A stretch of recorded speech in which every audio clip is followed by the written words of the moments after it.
Notre débat RSE porte aujourd'hui sur cette interrogation: comment être un acteur de la préservation de la biodiversité? Pour en parler en plateau, nous accueillons tout de suite Jérôme Cohen, président fondateur de Engage. Bonjour. Bonjour. Et Thomas Parouti, fondateur de l'agence Mieux. Bonjour. Bonjour. Merci à vous deux d'être ici. On commence peut-être avec votre définition de la biodiversité pour commencer ce sujet. Pas simple. La biodiversité, on pourrait dire que, finalement, pourquoi pas, c'est tout ce qui concerne le vivant dans toute sa diversité. Donc c'est bien sûr les animaux, mais c'est aussi tous les microbes, toutes les bactéries qui sont autour de nous. Nous avons des interactions tous les jours avec des millions de microbes et de bactéries qui sont à l'extérieur de nous, au contact de nous, sur notre peau, à l'intérieur de notre corps. Et c'est ce qui constitue, à mon avis, fondamentalement la biodiversité, qui aujourd'hui, évidemment, est dans un état, on va dire, inquiétant, puisque en l'espace de 30 ans, la chute de la biodiversité a été multipliée par 100, que 70% des insectes en biomasse ont disparu depuis 30 ans. Donc le mot préserver, c'est peut-être pas le bon en fait. Non, je pense qu'il faut régénérer, et c'est ça ce qu'on essaye de faire nous, on en parlera après, avec notamment nos défis, mais je pense que c'est fondamental de la régénérer. Et puis je crois, tu me diras, c'est complétera après, je crois que ce qui est fondamental aussi, c'est de nous souvenir que nous faisons partie de la biodiversité. L'homme a eu une position, on va dire, à côté, voire éventuellement dominante, en surplomb la biodiversité. Non, nous en sommes partie, et c'est ça, c'est cette réconciliation, cette reconnexion qu'il faut travailler, qu'il faut nourrir aujourd'hui. Et en plus, l'enjeu est mondial, c'est-à-dire que par définition, la nouvelle ministre de la transition écologique et solidaire qui avant était secrétaire d'État à la biodiversité, si demain elle a plus de pouvoir, elle peut agir au niveau français, mais globalement, ça n'est pas suffisant, c'est une catastrophe et elle est mondiale. Voilà. Et ce qui est très décevant, c'est que cette année, ça devait être l'année de la biodiversité. Vous savez, il y avait le congrès de Marseille, de l'UICN, et il devait y avoir la COP 15 en Chine, spécifique sur la biodiversité. Et donc ce coup de projecteur, on ne l'aura pas.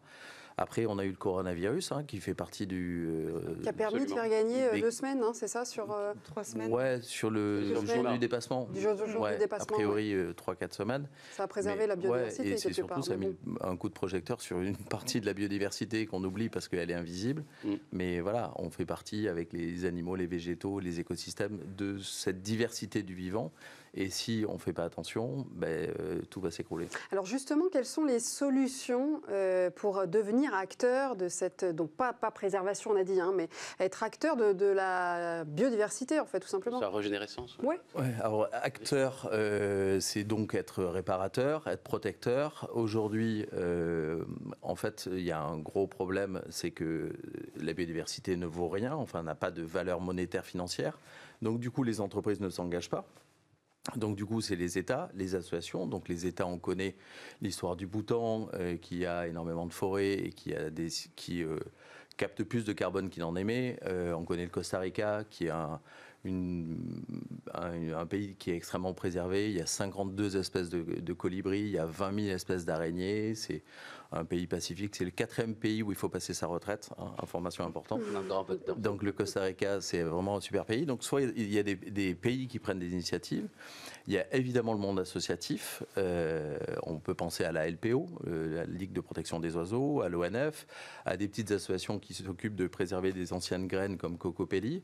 Et après, il y a des initiatives, par exemple les Sea Cleaners. Enfin, il y a plein de projets de bateaux qui ont promis qu'ils allaient récupérer 80% du plastique qui est dans les océans. Mais vous dites que les entreprises ne s'engagent pas, mais elles doivent s'engager, oui, mais préserver cette biodiversité. C'est un chemin, c'est comme avec le climat. Je crois que les entreprises sont en train de prendre de plus en plus conscience. Mais d'abord, il y a un travail de conscience à faire, de conscience qu'elles ont été une partie du problème. Qu'elles ont abîmé la biodiversité avec un rapport assez vorace. Et puis aujourd'hui, eh bien, cet changement de conscience qui est de se dire, est-ce que l'on peut être, en tant qu'entreprise, partie de la solution? Donc je crois que c'est ça qui est fondamental aujourd'hui, c'est cette prise de conscience et cette inversion de schéma.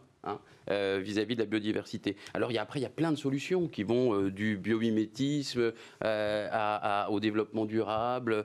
Ce qui est, à mon avis, fondamental, c'est que les solutions qui sont mises en place ne soient pas périphériques, symboliques, décoratrices, mais que ce soit des solutions qui sont au cœur du business model et qui changent fondamentalement l'entreprise. Et puis, je reviens à mon dada, mais la biodiversité, c'est aussi les hommes.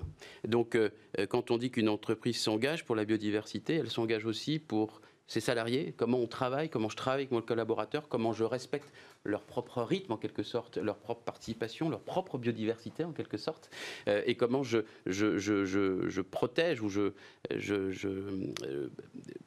je m'occupe aussi quelque part des consommateurs comme faisant eux aussi partie de la biodiversité. Donc je crois que c'est un changement fondamental de perspective qu'il faut mettre en place, et je pense qu'il y a un mouvement d'accélération, donc il faut soutenir, il faut attiser. C'est pas difficile parce qu'il y a énormément de causes en fait. Comment choisir entre, effectivement, on disait les oiseaux, les poissons, comment on fait en fait quand on est une entreprise, on veut faire quelque chose, on fait quoi en fonction de peut-être sa situation géographique à côté de chez soi? Oui. Je pense qu'effectivement, après tu compléteras si tu veux, mais il n'y a pas de solution toute faite. Et chaque entreprise, par rapport à son territoire, par rapport à son activité, a d'autres solutions qui vont émerger. Je crois que c'est plus, je me répète, mais un peu ce changement de conscience qu'il faut faire. Et je pense qu'il faut avoir, ce qu'on essaie de faire nous chez Engage, une sorte de mouvement émergent, en faisant que ce n'est pas une décision simplement qui vient d'en haut, d'un changement stratégique, mais c'est aussi travailler avec ce qui constitue la richesse de l'entreprise, c'est-à-dire ces femmes et ces hommes, pour que les solutions soient territorialisées. Vous avez un programme, centré, oui, absolument. 10 mois pour une entreprise, c'est ça? Voilà. 10 mois pour devenir une entreprise alliée de la biodiversité, c'est ça? Oui, exactement. Ça, c'est le défi Engage qu'on a lancé, qu'on va lancer plus opérationnellement en septembre. L'idée, on travaille vraiment sur la sphère économique.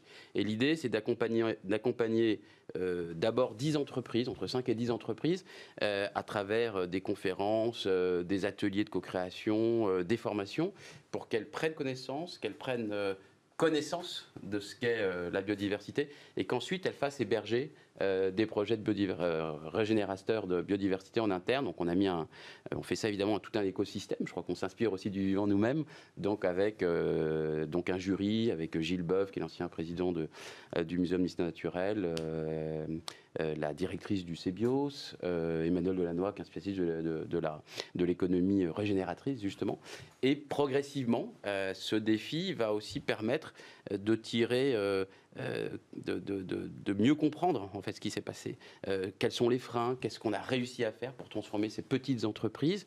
Et ensuite, on aura une campagne, on va dire, d'influence pour montrer à la sphère économique, en fait, c'est possible de changer, qu'il y a des choses qu'on peut mettre en place vite, à plus long terme, et qu'on soit, je l'espère, une source d'inspiration. Mais c'est pas fou qu'on en soit encore au stade de la sensibilisation en 2020? Si, parce que en fait, la biodiversité, les hommes l'ont utilisée. Alors, on peut mettre l'humain dans la biodiversité, mais globalement, on a tapé dans les caisses. C'est le jour du dépassement. Donc, on consomme du végétal, on consomme du minéral aussi, qui ne fait pas partie de la biodive, et on consomme de l'animal. Et on épuise les ressources. Donc je pense qu'aujourd'hui, il y a deux voies pour les grandes entreprises. Soit on se pose des questions tout de suite, alors on sensibilise les collaborateurs, on engage les collaborateurs sur comment je peux préserver la biodiversité. Typiquement, l'industrie de l'agroalimentaire a tout intérêt à se poser des questions très très vite sur la biodiversité, par exemple sur les abeilles. Quand on dit... il y a une estimation qui a été faite du boulot des abeilles, et leur valeur, c'est 143 milliards de dollars par an. Quand on dit ça à une entreprise de l'agroalimentaire, s'il n'y a plus de pollinisation, comment vous allez faire demain? Ou quand on dit ça à un assureur, quand on dit ça, enfin, il y a plein d'acteurs économiques qui vont se sentir concernés et qui vont mettre en œuvre une nouvelle stratégie de transformation, nouveau modèle d'affaires, certainement plus de bio, moins de pesticides, etc. Donc il y a toutes ces grandes entreprises, comme tu le disais, qui sont légitimes parce que sur leur métier, elles ont tout intérêt à préserver la biodiversité. Par exemple, Suez, qui travaille sur les déchets et l'eau, travaillent sur le problème du plastique dans les océans, ce qui est hyper légitime, mais ils apportent des solutions aux municipalités. Donc il faut être sur le métier, il faut être sur le local, ça c'est une première étape. Et l'autre façon de faire qui est très présente dans les entreprises, qui peut être considéré comme cosméto, mais pas tout le temps.